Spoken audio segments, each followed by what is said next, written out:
बिस्मिल्लाहिर्रहमानिर्रहीम अस्सलामुअलैकुम वरहमतुल्लाहि वबरकातुहू। उम्मीद है दोस्तों सब खैर आफिस से होंगे। जावास्क्रिप्ट की लेक्चर सीरीज़ का आज हमारा लेक्चर नंबर 54 है, जिसके अंदर हम एरे का बिल्ट इन मेथड मैप सीखेंगे। दोस्तों ये जो मैप मेथड होता है ये आपकी एग्जिस्टिंग एरे में मौजूद तमाम के तमाम वैल्यूज़ के ऊपर कोई ना कोई ऑपरेशन परफॉर्म करने के लिए यूज़ किया जाता है। जैसे मान लो दोस्तों आपके पास ये एक एरे है एग्जिस्टिंग, जिसमें 3 वैल्यूज़ हैं 10, 20 एंड 30। अब आप चाहते हो कि आपकी ये तीनों वैल्यूज़ के साथ जो है आप 10 10 प्लस कर दो, तो वो कैसे करेंगे दोस्तों? उसके लिए हम मैप मेथड का इस्तेमाल करेंगे। सबसे पहले मैं क्या करता हूँ, मैं इस एग्जिस्टिंग एरे को स्क्रीन पर डिस्प्ले करके दिखाता हूँ आपको। तो मैंने कहा डॉक्यूमेंट डॉट राइट, और उसका मैंने कहा जो मेरी ए नाम की एरे है उसे डिस्प्ले कर दो, और देन मैंने कहा 2 लाइन का ब्रेक कर देना इसे डिस्प्ले करने के बाद। ठीक है, इसको मैं करता हूँ right click, copy file path करता हूँ, गूगल क्रोम पे जाके मैं यहाँ पे इसको राइट क्लिक करके पेस्ट करके देन एंटर हिट करता हूँ। तो यहाँ पे देखो आपको कुछ भी डिस्प्ले नहीं दे रहा। क्यों डिस्प्ले नहीं दे रहा? क्योंकि यहाँ पे दोस्तों आपने एरे का नाम ठीक नहीं लिखा। आपकी एरे का नाम था एरे, ARRAY एरे, सॉरी। वापस आते हैं, F किया रिफ्रेश, देखो अभी आपको तीनों वैल्यूज जो है वो दिखाई दे रही हैं। अब दोस्तों मैं यहाँ पर चाहता हूँ कि जब मैं इस एग्जिस्टिंग एरे के ऊपर कोई ना कोई ऑपरेशन परफॉर्म करना चाहता हूँ तो मैं क्या करूँगा? उसके लिए मैं मैप मेथड का इस्तेमाल करूँगा। दोस्तों जो आपका एरे का मैप मेथड होता है ये क्या करता है, ये आपकी एग्जिस्टिंग एरे के ऊपर ऑपरेशन परफॉर्म करके एक न्यू एरे आपको रिटर्न करता है। वो जो न्यू एरे आपको रिटर्न करेगा उसको आप किसी वेरिएबल में स्टोर करेगा। तो उसके लिए आपने यहाँ पे एक बी नाम का वेरिएबल बना लिया, जिसमें हमें जो एरे रिटर्न होगी वो आके इस बी में स्टोर हो जाएगी।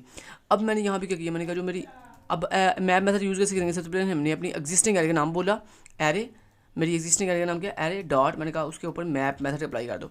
अब मैप एक मेथड है इसलिए उसके आगे राउंड ब्रैकेट लगाएंगे। और दूसरी ये जो मैप मेथड है ये बेसिकली ये जो एरे का मैप मेथड है ये क्या करता है, जितनी आपकी एग्जिस्टिंग एरे में वैल्यूज़ होना उतनी दफ़ा ये आपके यूज़र डिफ़ाइन एक फ़ंक्शन को कॉल करता है। अब वो यूज़र डिफ़ाइन फंक्शन कोई भी हो सकता है जो आप खुद बनाएंगे। तो यहाँ पे मान लो मैंने यहाँ पे एक यूज़र डिफ़ाइन फंक्शन बनाया फंक्शन के नाम से, और सॉरी टेस्ट के नाम से, और उसके बाद यहाँ पे ये मेरे फंक्शन की क्या हो गई है, बॉडी। तो ये मेरे फंक्शन एक कीवर्ड है, टेस्ट मेरे फंक्शन का नाम है यूज़र डिफाइन फंक्शन का, ये राउंड ब्रैकेट, और उसके बाद ये फंक्शन की बॉडी होगी। अब तो ये जो आपका मैप मेथड है ये आपके इस टेस्ट नाम के फंक्शन को क्या करेगा, बार बार कॉल करेगा। कितनी दफ़ा? जितनी आपकी एग्जिस्टिंग एरे में वैल्यूज हैं। तो 3 वैल्यूज हैं तो 3 दफ़ा कॉल करेगा।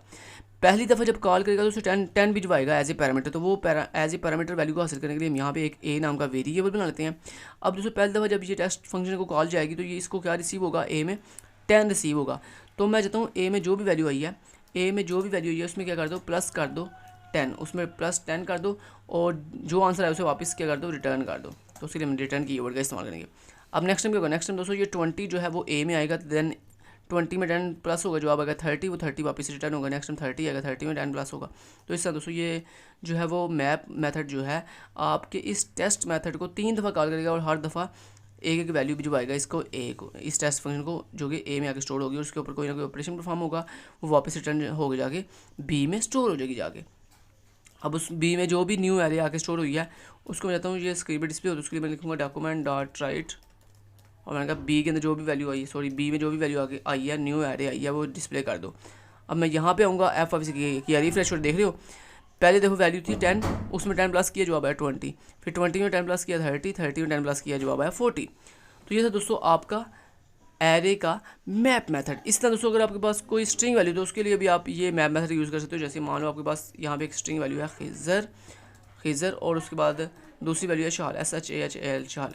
अब दोस्तों आप चाहते हो जब भी ये मैप मेथड आपके इस टेस्ट फंक्शन को कॉल करेगा तो क्या भिजवाएगा, पहली दफ़ा उसे भिजवाएगा खिज़र। तो यानी खिज़र जो है वो इस ए वेरिएबल में आके स्टोर हो जाएगा।